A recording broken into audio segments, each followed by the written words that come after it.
You're watching Thai PBS World. I'm Frank Kanshi. Thailand was the first ASEAN country to establish diplomatic relations with Slovenia, as both countries aim to strengthen ties. Political consultation have just resumed earlier this year. Joining me now is the Deputy Prime Minister and the Minister of Foreign Affairs of Slovenia, Ms. Tanja Fajon, to join me now to give us more insight on both countries' relations. So, of course, right now you're on Southeast Asia trip. Right now you're in Bangkok, Thailand. So what are your initiatives to really strengthen both countries' ties, given that the geographical location is quite distant? And of course, we haven't seen embassy here in Thailand yet. The geographical distance might be really huge, but on the other hand, I think we are much closer than we believe. We are both committed, Thailand and Slovenia, to effective multilateralism, international or UN charter. We are friendly, like-minded countries. We both try to work on peace, solidarity, and a political dialogue. So we had a very good exchange of thoughts, of positions to try to understand each other, also how to address different conflicts around us and challenges that we are facing. So Slovenia is currently non-permanent member in the Security Council. We are interested in what is going on in ASEAN region. We opened these days the first embassy residential in Philippines, but we do hope that that will serve us as a hub to be present more in the region. So to work not only people to people, but also business to business. There is a lot of potential on both sides, and I think we really need to build strong partnership and allies with like-minded countries. You met your counterpart earlier this morning. So what's the specific agreement or actually the direction that you both draw in the future? We are both aware that we are living in a very challenging times, and we need partners around the globe. Maybe this 21st century is a century for Asia and Indo-Pacific, but Slovenia is part of European Union, part of United Nations, and we are equally worried when, our values are being threatened. So we discussed in length about the situation in ASEAN region, the importance about the strong cooperation, strong ties. We discussed the situation in Europe with the war in Ukraine. We discussed also our relations to China, US, all the geopolitics that we are today living in. Are you pushing for actually an embassy in Bangkok in the near future? Will we see that? Or? I wish to, but we are, Slovenia is a small country of 2 million inhabitants. We have an ambassador that is accredited, and he's today with me here. So he's non-residential, but maybe the next, knowing that we have a lot of already businesses and tourism and interest in your country, so could be one of the next steps. Right. One of the topics that we have to mention this time, I think, is the human development issue in Thailand here, because, of course, I think you've seen some news stories in Thailand about the deportation of 40 Uyghurs back to China. How will you perceive the human rights development in Thailand at this moment? We regret that fact, and I discussed in length with my counterpart on the situation, because we wish to see, of course, that this window of human rights field narrows, not narrows, broadens here in Thailand. I do try to understand the request from China, the conditions that Thailand put forward, how to deal with people, but still I was, before in the European Parliament and following the discussion, I was parliamentarian myself dealing with civil liberties. So we always have in mind the respect of human rights and the respect of citizens. So I do hope that that will be the case with all the insurances. But Thailand is a member of Human Security Council, and Slovenia will hopefully soon become one. And that goes along with certain obligations that we all have to fulfill. We've seen the plenary debate on this issue at EU Parliament. Of course, some say that it's condemnation to Thailand's action, but some say that actually this is the opportunity to strengthen the collaboration with Thailand and EU. Do you think this case, deportation case, will affect Thailand and Slovenia's relations, or even EU-Thailand relations on FTA negotiations, or even Schengen visa exemption case here, do you think? I think it gives us all opportunity that we have open channels to discuss and understand each other. Yeah.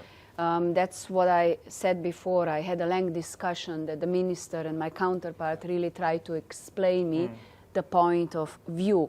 We regret the situation. We are concerned about the people, how they will be treated, but I do understand that there is an ongoing discussion.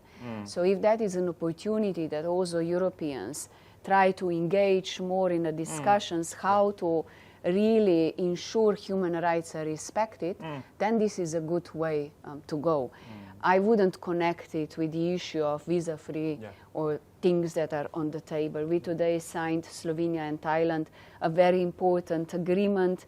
This is releasing the visa requirements for diplomatic passports and business passports. It's one small step, but I think it's important step for the contacts. And I do hope that we will also go into the direction that we can abolish visa requirements for normal citizens and increase business-to-business contacts. That's what you said. It's a small step, but actually it's a very good vision for the future about the advancement between two countries there, and of course with the EU too. I think one question that we have to mention actually is geopolitical questions, geopolitical issues in this region too, because of course you've been to Philippines a few days ago, you talk about South China Sea or West Philippines Sea here, and right now we actually still, the conflict in Myanmar is still ongoing at this moment. So I think this is a cut point, a very good angle for Slovenia to strengthen your role in this region too. So what do you make of the geopolitical issues here, especially in Myanmar, and what's the stance of Slovenia here? In the Security Council, we were working hard on different initiatives on Myanmar. They were not all successful, but we are very concerned about the worsening of the humanitarian situation, So we really want to see stability, protection of civilians, engagement of all stakeholders, how really to make it work. And we are today discussing with the government of Thailand, so with the minister, how it's an engagement of neighboring countries here. What are the priorities to really understand?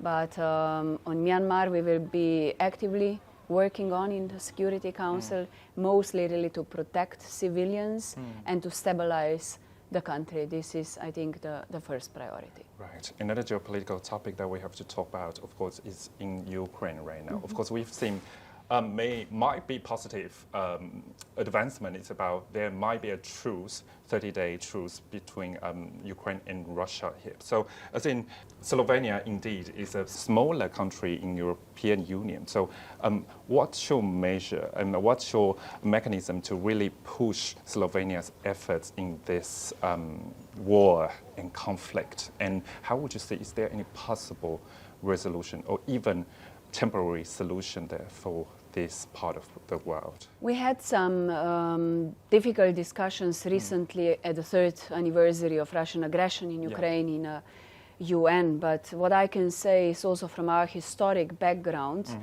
that we do understand the Ukrainian fight for territorial sovereignty and integrity because we want to see just and lasting peace for Ukraine.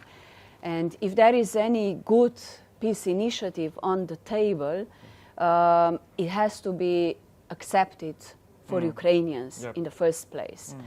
No one can by force take your land away or change internationally recognized border. So we are committed strongly to the UN Charter.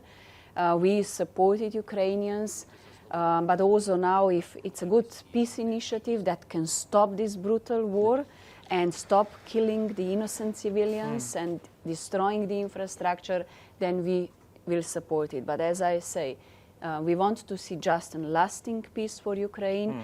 We need strong, safe guarantees for Ukraine, but also we have to be, as Europe, strongly engaged in this discussion, because at the end of the day, it's also about reconstruction and long-lasting peace and stability on our continent. Right. Of course, we right now might see some positivity in that part of the world, and we might see that truth coming, but still wait for both sides to consider about it. Another part I want to expound, I think, in this issue is the United States. Of course, it's the inconsistency of the policy. And right now we've seen, of course, last week about the conversation between Donald Trump and President Zelensky there, President Donald Trump too.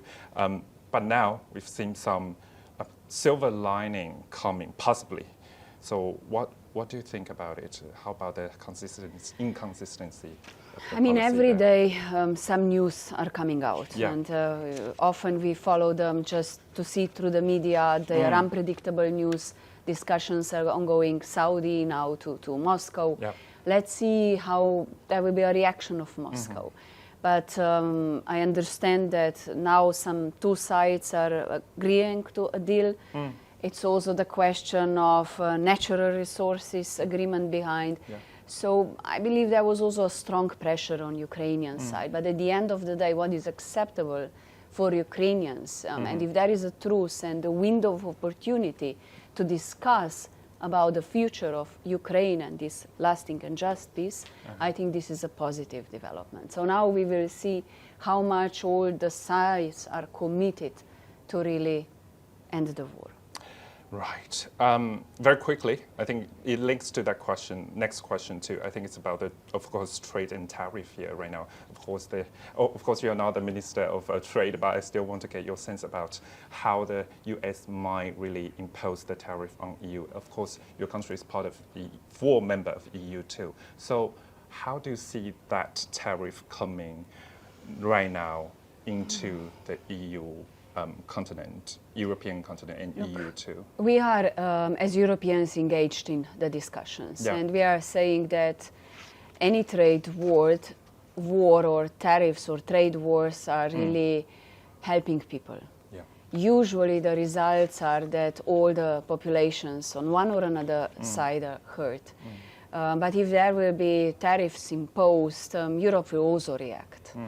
So the negotiations are ongoing. I see that different, not only Europeans, now Canada is engaged, and it's maybe too premature to judge what will come out at the end of the day. But as I say, trade wars are not something that anyone benefits from. So we will have to find a way. Right. Because it's premature to talk about it, because we will see about, in April, we will see the tariff war, if it's true, to EU. Last question, very quick. I think it's about sustainability from Slovenia. Of course, give the data to my audience. Over 61% of Slovenians' territory is covered in forest. So, of course, I understand that you have that green policy, green mentality in government for your citizens to follow that. So how can Thailand really learn from that? Because, of course, Thailand, we have very different, diverse environments here, but we're still on the developing phase here. So how to balance the development and protecting environment is quite crucial. It is a huge task for the government. I mean, we are in need to protect our forests, not only, but also we have clean air, we have clean water. That is also the right to the healthy access to quality water is written in our constitution. So we are really environmental friendly country, very protective country, but we also raise awareness. It's in our hearts from, people are very sensitive when it comes to the water, when it comes to the environment. So we have to put always legislation in place that is really addressing the needs of the environment.